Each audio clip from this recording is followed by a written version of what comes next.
I'd like to talk with you for a few minutes today about a new rule proposed by the Federal Trade Commission that would ban nearly all employer non-compete agreements with workers on the theory that they unfairly skew competition in the labor market. Now, if you're like me, you probably think of the FTC as the agency that enforces federal antitrust laws prohibiting mega mergers between corporations in the same industry because they concentrate too much market power in too few hands. But that is not all the FTC does.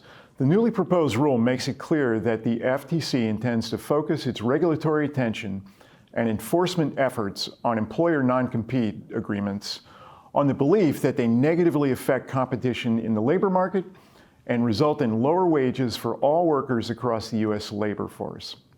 So why was this the right time for the FTC to propose a rule to outlaw the use of non-compete agreements by U.S. employers? It is labor market research over the last few decades that, according to the FTC, shows that non-compete clauses in the aggregate disrupt the balance of competition in the labor market in favor of businesses, all to the detriment of workers. What does the research purport to show? The use of non-competes is widespread. About 1 in 5 American workers, or 30 million individuals, are subject to a non-compete.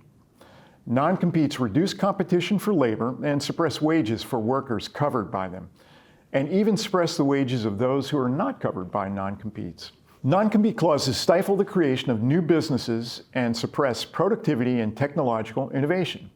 And non-competes increase racial and gender wage gaps by disproportionately reducing the wages of women and non-white workers.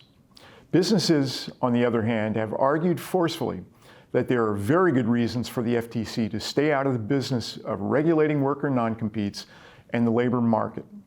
Research shows that firms using non-compete agreements generally provide more and more specialized training to workers. Specialized employee training is expensive.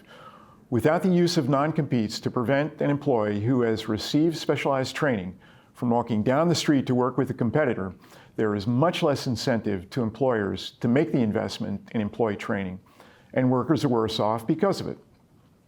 Trade secret and confidentiality of information protections are just not enough, according to business interests.